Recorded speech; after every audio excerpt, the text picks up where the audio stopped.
বাসা ভাড়া দোকান ভাড়া দিয়ে অনেকেই বড় ধরনের বিপদে পড়েছেন। কী কারণে বিপদে পড়তে পারেন আপনিও এই বিষয়টি বিস্তারিত জেনে নিন এই ভিডিও থেকে। পুরো ভিডিওতে আপনাদের সাথে রয়েছে আমি নাজিম পাটোয়ারি। প্রিয় ভিউয়ার্স, আপনার একটি বাসা রয়েছে বা একটি বাড়ি রয়েছে অথবা আপনার কিছু দোকান রয়েছে, আপনি এগুলো ভাড়া দিচ্ছেন জাস্ট মৌখিক কথার ভিত্তিতে, যে একজন ব্যক্তি আপনার কাছে ভাড়া চাইতে এসেছে, তাকে ভাড়া দিয়ে দিয়েছেন, নর্মালি তার ভোটার আইডি রেখেছেন, আর কোনো প্রকার চুক্তি তার সাথে করেননি আপনি।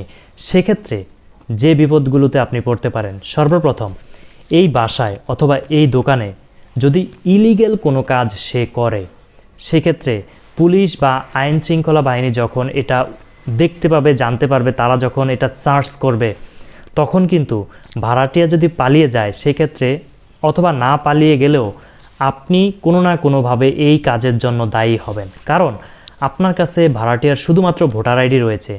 এই দোকানটি বা এই বাড়িটি যে সে থাকে বা সেই এই অন্যায় করছে, এর কোনো সুস্পষ্ট তথ্য আপনার কাছে নেই।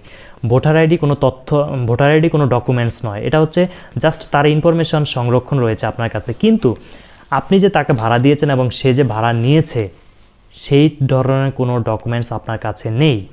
এজন্য দোকান কিংবা বাসা, দোকানের ক্ষেত্রে আগে বলছি, দোকানের ক্ষেত্রে অবশ্যই 300 টাকার স্টাম্পে উভয় পক্ষ চুক্তি করে নেবেন।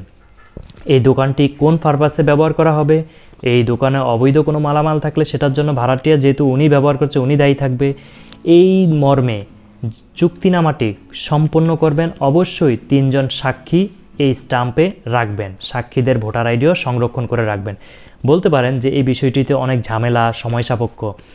এই বিষয়টি আপনার কাছে যদি ঝামেলা মনে হয়, যখন আপনি বিপদে পড়ে যাবেন, বড় ধরনের কোনো ইনসিডেন্ট ঘটে যাবে, তখন আরও বড় ঝামেলার জন্য আপনাকে অপেক্ষা করতে হবে, এবং তখন ওই ঝামেলা থেকে আইনের নিয়ম অনুযায়ী আপনি সহজে ছাড়া পাবেন না।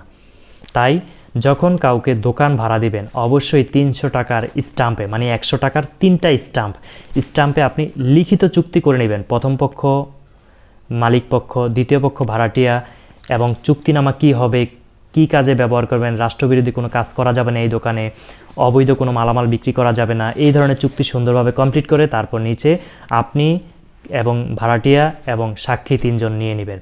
এরপর আপনি দোকানটি ভাড়া দিলে কোনো কারণে ভাড়াটিয়া যদি অবৈধ মালামাল ব্যবহার করে, বিক্রি করে বা অন্যায় কাজ করে, রাষ্ট্রবিরোধী কাজ করে, সেক্ষেত্রে সে দায়ী থাকবে, আপনি ওই স্টাম্পের মাধ্যমে দায় মুক্তি পাবেন। এবার আসি বাসার ক্ষেত্রে। বাসার ক্ষেত্রে 300 টাকার স্টাম্পটি আসলে টাফ। তবে আপনি যেটা করতে পারেন, ভাড়াটিয়া বাসা মালিক চুক্তিপত্র একটি পেপার রয়েছে, যেটা আপনাদের কাছে না থাকলে আপনি আমাদের ফেসবুক পেজে নক দিলে আমি এটা আপনাদেরকে নমুনা কপি দিতে পারবো। সেই চুক্তিপত্রে ভাড়াটিয়ার তথ্য থাকবে এবং কতজন ভাড়াটিয়া বাসায় থাকবে রেগুলার, বা তারা ফ্যামিলি মেম্বার কতজন, এই তথ্যগুলো থাকবে, নাম থাকবে, তাদের ফোন নাম্বার থাকবে, ঠিকানা থাকবে, এবং সে যে বাসাটি ভাড়া নিয়েছে সেই মর্মে সে স্বাক্ষর দিবে, মালিক পক্ষ স্বাক্ষর দিবে। এতে করে ভাড়াটিয়া যদি এই বাসায় অন্যায় কোনো কাজ করে, অবৈধ কোনো কাজ করে, সেক্ষেত্রেও মালিক দায়ী থাকবে না। এই চুক্তিপত্রের মাধ্যমে সে দায়ী মুক্তি পাবে। তাই যখনই দোকান বা বাসা ভাড়া দিবেন, সেক্ষেত্রে এই ধরনের চুক্তিপত্র মেনটেন করে ভাড়া দেওয়ার চেষ্টা করবেন। অন্যথায় যখন কোনো দুর্ঘটনা ঘটে যাবে, ভাড়াটিয়া কিন্তু বেঁচে যাওয়ার সম্ভাবনা খুব বেশি। চুক্তিপত্র না থাকলে মালিক ফেঁসে যাবে অবশ্যই, যেহেতু দলিল এবং অন্যান্য ডকুমেন্টসের ভিত্তিতে এই দোকানের মালিক হচ্ছে মালিক পক্ষ। তার কাছে, মালিক পক্ষের কাছে কোনো চুক্তি নেই যে সে ভাড়া দিয়েছে দোকানটি অফিসিয়ালি।